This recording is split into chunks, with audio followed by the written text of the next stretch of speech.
ನಾಡಿನೆಲ್ಲೆಡೆ ಮಹಾಶಿವರಾತ್ರಿಯ ಸಂಭ್ರಮ ಸಡಗರ ಮನೆ ಮಾಡಿದೆ. ಅಭಿಷೇಕ ಪ್ರಿಯನಾದ ಕೈಲಾಸವಾಸನಿಗೆ ವಿವಿಧ ಬಗೆಯ ಅಭಿಷೇಕಗಳು ಸಮರ್ಪಣೆಯಾದವು. ಶಿವ ದೇಗುಲಗಳಲ್ಲಿ ಓಂ ನಮಃ ಶಿವಾಯ ಮಂತ್ರಘೋಷದ ಮಧ್ಯೆ ಸರ್ವವೂ ಶಿವಮಯವಾಗಿದೆ.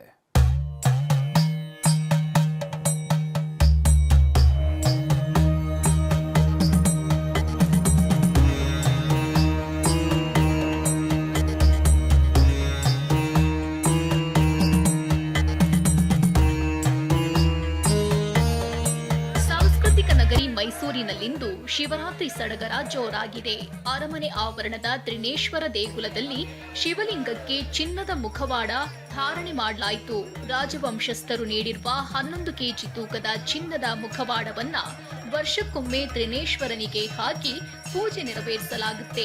ಚಿನ್ನದ ಮುಖವಾಡ ಧರಿಸಿದ್ದ ತ್ರಿನೇಶ್ವರನ ಸನ್ನಿಧಿಗೆ ಆಗಮಿಸಿದ ರಾಜವಂಶಸ್ಥೆ ಪ್ರಮೋದಾದೇವಿ ಒಡೆಯರ್ ದೇವರ ದರ್ಶನ ಪಡೆದ್ರು. ಚಾಮರಾಜನಗರದ ಮಾದಪ್ಪನ ಸನ್ನಿಧಿಗೂ ಲಕ್ಷಾಂತರ ಸಂಖ್ಯೆಯಲ್ಲಿ ಬಂದ ಭಕ್ತರು ಮಾದಪ್ಪನಿಗೆ ಉಘೆ ಅಂದ್ರು. ಮಲೆ ಮಹದೇಶ್ವರನ ಸನ್ನಿಧಿಗೆ ಡಿಸಿಎಂ ಡಿಕೆಶಿ ಪತ್ನಿ ಭೇಟಿ ನೀಡಿ ವಿಶೇಷ ಪೂಜೆ ಸಲ್ಲಿಸಿದ್ದಾರೆ. ಚಿಕ್ಕಬಳ್ಳಾಪುರದ ಅವಲಗುರ್ಕಿಯಲ್ಲಿರುವ ಇಶಾ ಫೌಂಡೇಶನ್ನ 112 ಅಡಿಯ ಆದಿಯೋಗಿ ದರ್ಶನಕ್ಕೂ ಭಕ್ತರು ಮುಗಿಬಿದ್ದಿದ್ದಾರೆ.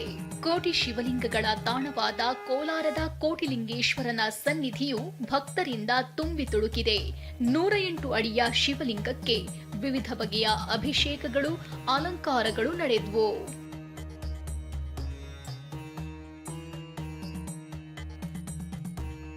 ಪುರಾಣ ಪ್ರಸಿದ್ಧ ಉತ್ತರ ಕನ್ನಡದ ಗೋಕರ್ಣದಲ್ಲೂ ಬೆಳಗ್ಗಿನಿಂದಲೂ ಭಕ್ತರು ಮಹಾಬಲೇಶ್ವರನ ದರ್ಶನ ಪಡೆದಿದ್ದಾರೆ. ಆತ್ಮಲಿಂಗಕ್ಕೆ ಬಿಲ್ವಪತ್ರೆ, ಹೂ ಸಲ್ಲಿಸಿ ಅಭಿಷೇಕ ಮಾಡಿದ್ರು.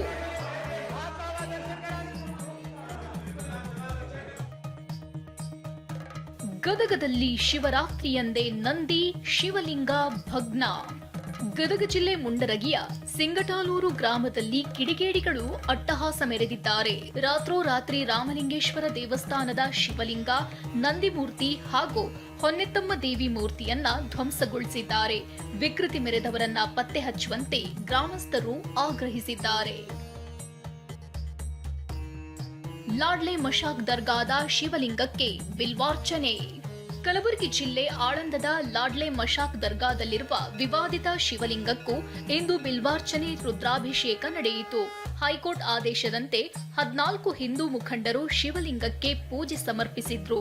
ಬಿಗಿ ಪೊಲೀಸ್ ಬಂದೋಬಸ್ತ್ ನಡುವೆ 1.5 ಗಂಟೆಗಳ ಕಾಲ ಶಿವಪೂಜೆ ನಡೆಯಿತು.